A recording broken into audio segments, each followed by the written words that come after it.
Digimon digital world is very often misunderstood as to the how it is linked to the real world, and I can't blame you all for that.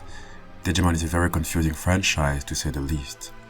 I spoke for over 11 hours just to try to make sense of all its stories and put it in a timeline. And one thing is certain, the digital world exists parallel to Earth and is linked very intimately. However, there are quite a few mechanics or circumstances which can bring the two worlds to interact with one another, up to a point where Digimon can even materialize in the real world. Interestingly, not much coming from the digital world directly affects the real world. However, there is lots from the real world which directly affects the digital world. Take what PAILDRAMON said in the Digimon Cross Wars manga. It said that when dreams started disappearing from humans' hearts, that the nature of the truth of their digital world started changing. That's what Digimon used to have the power to change and to evolve when they wished for it. All of that came sort of into a halt because humans changed themselves. So that's just one example of how humanity can have a direct impact on how the digital world functions.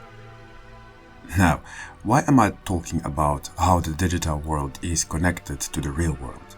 Why am I talking about how humanity has a direct impact on the digital world? Well, it's because, as you all know, there are many who use the internet for rather nefarious interests, and you know just as much as me that there is lots of bad stuff happening online. Think of cyberbullying and harassment, online scams and fraud, sexual exploitation and even child abuse, hate speech and extremism, the list goes on. This aggression that was generated by the malice of people who abuse the computer network, or the conflicts which are unfolding on the network, manifested in the digital world but in a single digi-egg, and inside lies a digital reincarnation of humanity's destructive instincts. The Digimon Kuramon is the one who is born from that digi-egg. It's a Digimon whose name is derived from the animal that is called kurage. In English we call it jellyfish, which is an aquatic creature who looks innocent, and yet, depending on the species, it can be very deadly, as some are among the most venomous creatures in the world. They can have a sting that can cause extreme pain, heart failure and even death. Anyway, humanity's destructive instincts are condensed inside Kuramon's data, and as such, the mysterious Digimon that is born from humanity's wicked and unethical side is born as an extremely dangerous being. That's why it belongs to the Nightmare Soldiers family only. Members of this field consist of generally demonic or undead Digimon, or those who dwell in haunted areas. And the entirety of Kuramon's line will belong to this group and will actually take an even darker route. But everything will be clear in a moment. Being born from the worst of humanity explains why Kuramon has been categorized as an unidentified Digimon. It's not a dragon, it's not a mammal, it's not a bird, it is something that simply cannot be identified. Not a surprise when taking into account its true origin. Let me tell you the following. Kuramon functions exactly like a virus in a human body, as its purpose can be reduced to just two important goals. Its primary goal is obviously to destroy. After all, it is born from the dark sides of humanity. In order to do that, it will search to replicate itself, and that is its second goal. That is why its first instinct is to always find ways to multiply itself, exactly like a virus in a human body, except that it does so within the computer network. This usually causes a slight degree of network failure. And pay attention, these failures aren't small to say the least. That is why, at the moment a Kuramon is born, one should work preventatively and try to get rid of it as soon as possible, as it is a danger that can reach a point where it can technically not be stopped anymore. And the damage potential will only increase once it grows into stronger forms. When a Kuramon managed to successfully digivolve, it will become Tsumemon, with its name, Tsum, in Japanese meaning claw. And as you look at its appearance, you can see that the tips of its feelers have become claw-shaped, hence justifying its name. In this form, it has grown more ferocious than Kuramon, meaning that it likely still has the same purpose, but is clearly doing it with more ferocity. And it has new tools for reaching its goals. For example, it became faster, as its speed of movement became so swift that it became harder to capture. And again, just to remind you, once a Kuramon is out there, or even Tsumemon, you would be advised to take care of it as quick as possible, because this Digimon could be seen as a ticking time bomb until it's too late. Except that every time it grows, every time it digivolves, it will systematically develop in a way which makes it much harder to catch. And on top of that, it gains new powers to become a threat to countries, if not the world. You see, in the Digimon Adventure, our war game movie, after Kuramon digivolved into Tsumemon, it rushed through grocery store data and consumed the data at a rapid pace. This caused havoc for cash registers worldwide. One example is how it caused a box of chocolate to end up costing a ridiculously large amount of money. In other words, it caused massive inflation in such a short time, with people not even understanding what caused it. Meaning that in this form, not only can it absorb data at a tremendous speed, but it can also corrode data, causing even more malfunctions on the network and on the scale of countries, if not the world, with inflation being just one of the effects. And you know what? We've explained countless of times that digivolving in general takes a lot of time, right? This explains why some digidestined, depending on the universe they operate in, tend to have tools like digivices or crests to help their partner digivolve. In the case of Tsumemon, as its specialty is to absorb data, it means that it can digivolve much quicker than your average Digimon. That's why it did not take a lot of time for it to digivolve into its next form, which is Keramon, one who can eat away even more data. In fact, it eats away at more than 100 megabytes of data per second, which is absolutely crazy. Maybe to help you understand what you can do with 100 megabytes, well, you can send and receive 100 emails, including attachments. You can browse the web for approximately 4 hours without downloading pictures and videos. You can use Waze or Google Maps for 1 hour of navigation. You could even enjoy streaming music for about 1 hour and 20 minutes.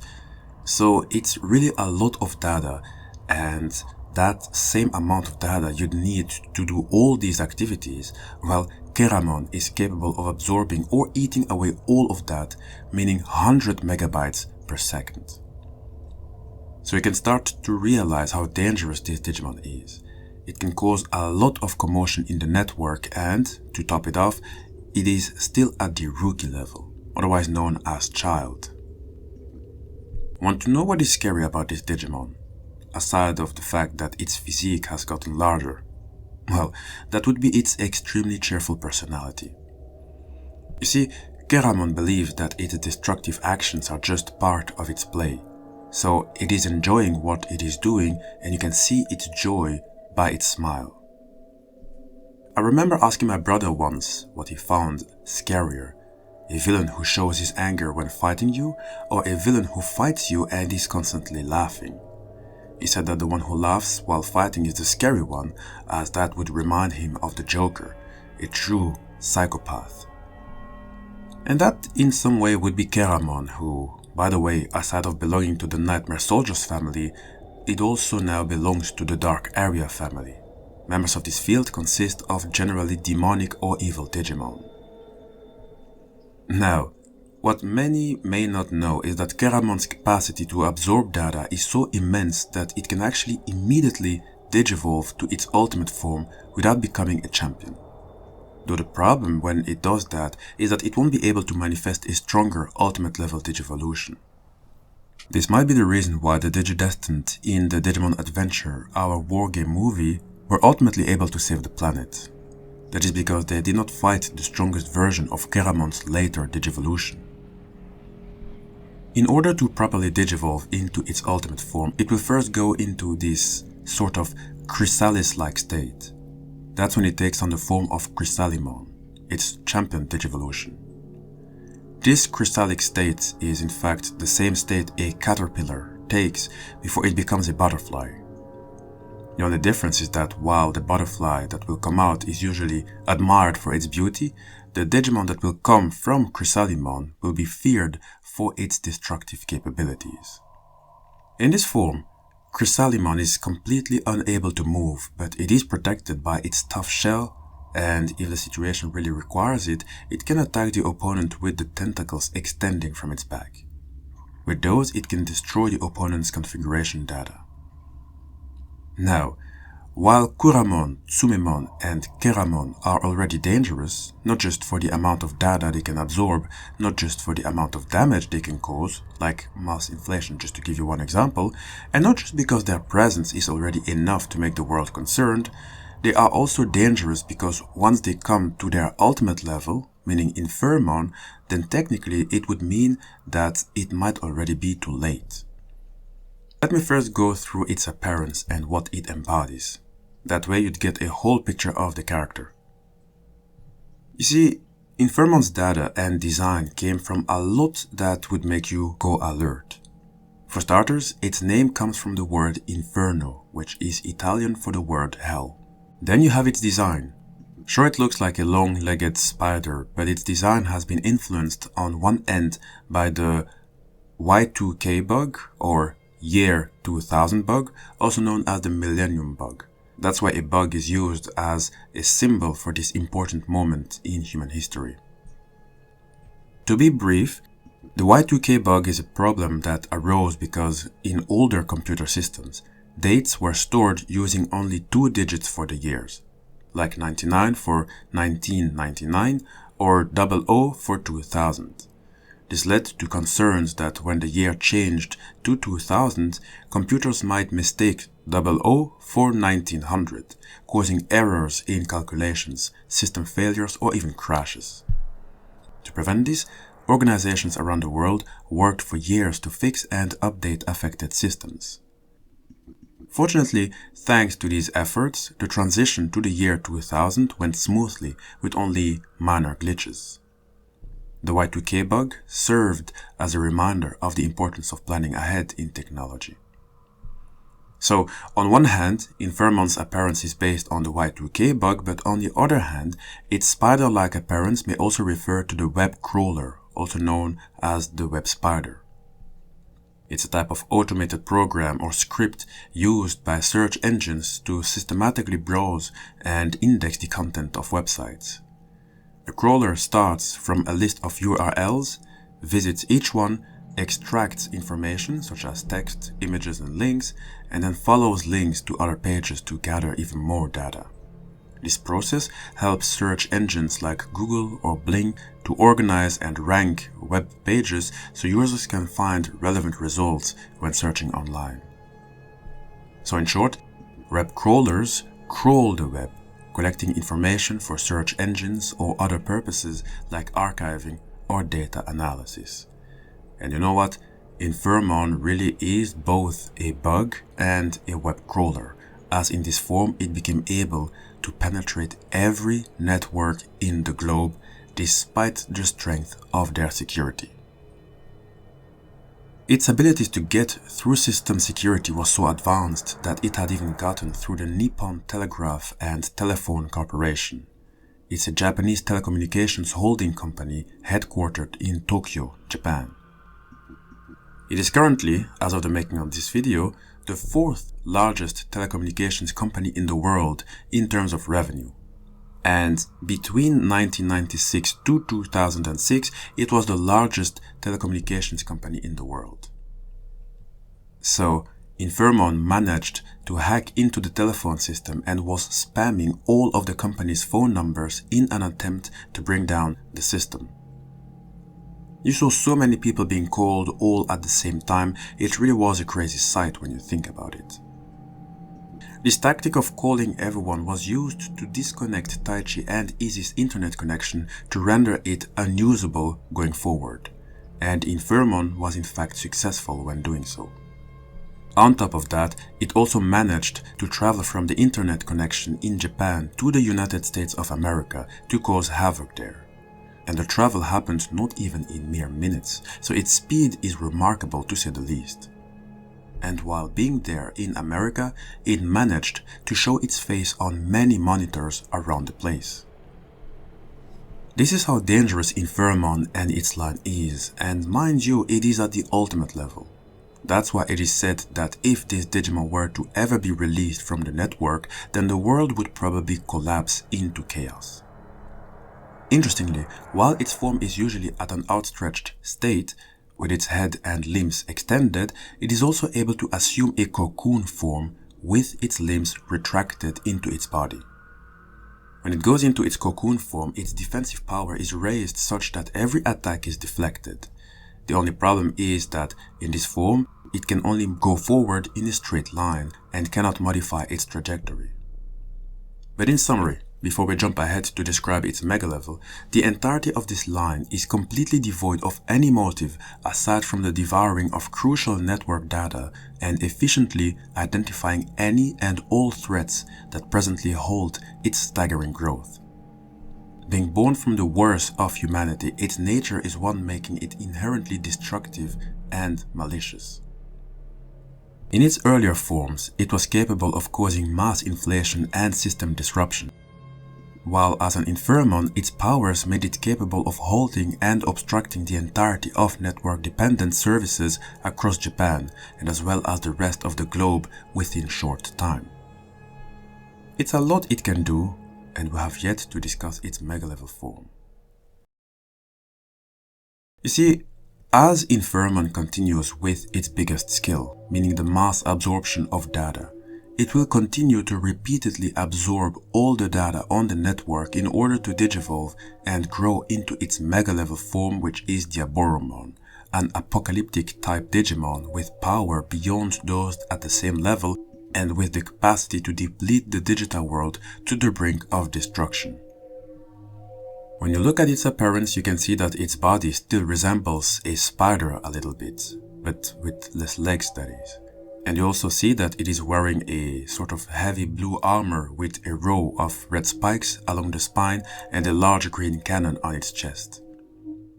Many even say that Diaboromon resembles an insect. Its face, however, resembles not an insect, but it resembles a traditional Haniya mask that is used in a traditional Japanese no theater. On the one hand, it is said that the mask portrays the souls of women who have become demons due to obsession or jealousy.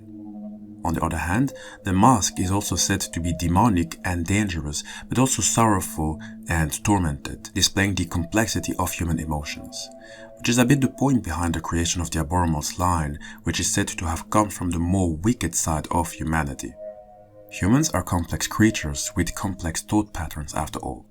So Diaboromon, who has a face looking like a Haniya mask, does make sense when you connect the dots. It's a good reflection of the complexity behind human emotion. This Digimon has demonstrated powerful invasive data breaches across all superpowered governmental databases, allowing the most devastating threat possible: real-world bombing and mass loss of life. In other words, Diaboromon hacked into a United States Department of Defense military computer and began launching the United States arsenal of intercontinental ballistic missiles loaded with nuclear warheads around the world, starting with sending a peacekeeper intercontinental ballistic missile to Japan. To be honest, being capable of hacking the highly secured USA nuclear cybersecurity in order to activate nuclear weapons and literally bring hell to the world is proof that this line is among the deadliest in the Digimon franchise. And what's even more interesting is that by having absorbed a lot of data, Diaboromon became convinced that it is an all-knowing and all-powerful being. Almost as if it went against its own nature and gained sort of like a consciousness.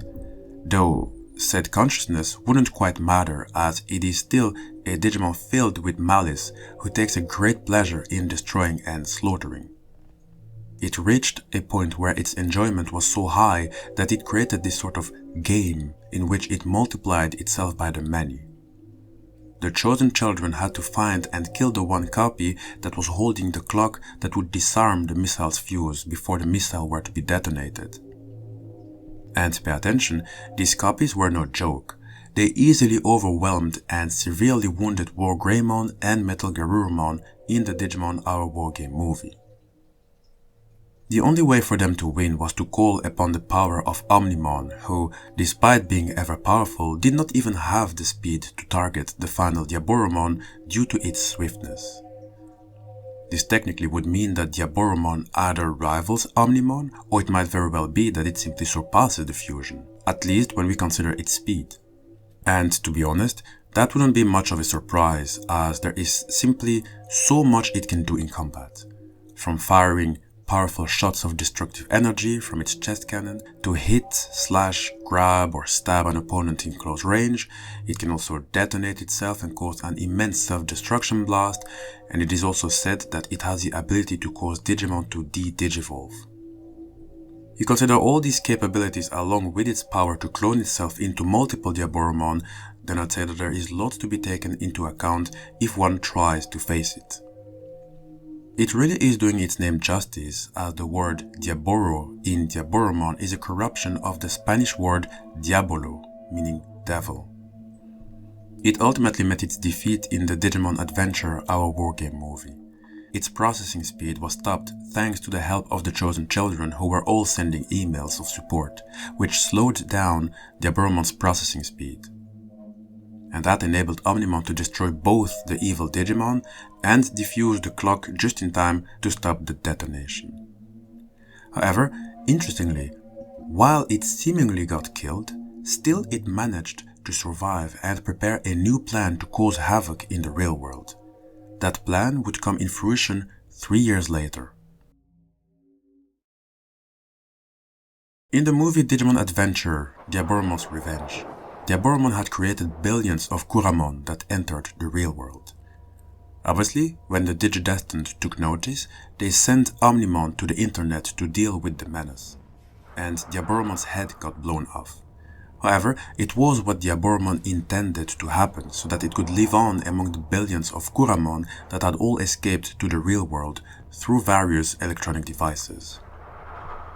These many Kuramon fused in large quantities, which caused a mutation that took the form of a Digi-Egg, meaning that they went from the many fresh level Digimon they are, or baby level in other translation, to the ultra level Armageddemon, Diaboromon's alternate and more deadly form, who would be released from the Digi-Egg. One that is so apocalyptic that it is affiliated with neither light nor darkness. Here is something interesting. As you know, Diaboromon has the ability to make many copies of itself. The problem is that they were characterized by having lesser abilities than the original possessed.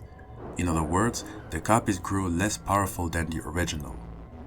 However, by having produced Kuramon in large quantities and then fusing them, the process did not disperse its abilities, but instead enabled them to attain power greater than Diaboromon by condensing them into one being. This explains why Armageddemon is a bit of an anomaly. We're going to get into its level of power in a moment. In the meanwhile, let me tell you that this Digimon is the real deal. Its name, Armageddon, refers to the location of the final battle between good and evil during the end times, as prophesied in the Bible. That is why this Digimon has been nicknamed the World Breaker. You see, Armageddemon is what is known as an Ultra Digimon or a Super Mega Digimon. It's not exactly a level above that of Mega levels, however it is seen more as a title which tells that a Digimon has surpassed the standards of power of conventional Mega level Digimon. Usually it's the fusions who get to that level, or Digimon who change modes, like let us say All Force Vidramon Future Mode. There are some other Mega level Digimon who naturally reach levels beyond the standard Mega level, and Armageddemon is one such example. Just in case I did talk about the Digimon levels extensively in its own video, I will make sure to put the link towards it in the description box. Now, Armageddemon was so powerful that neither Omnimon nor PAILDRAMON Fighter Mode were able to defeat it. It was much too powerful and none of their attacks seemed to do even the smallest damage. They were both simply no match and ended up being badly injured by the World Breaker Digimon. To defeat it, OMNIMON transformed itself into the Omni Sword, which would be held by PAILDRAMON to make it gain the Paladin mode. It is the same Digimon who is the founding father of the Royal Knights despite not being a member itself.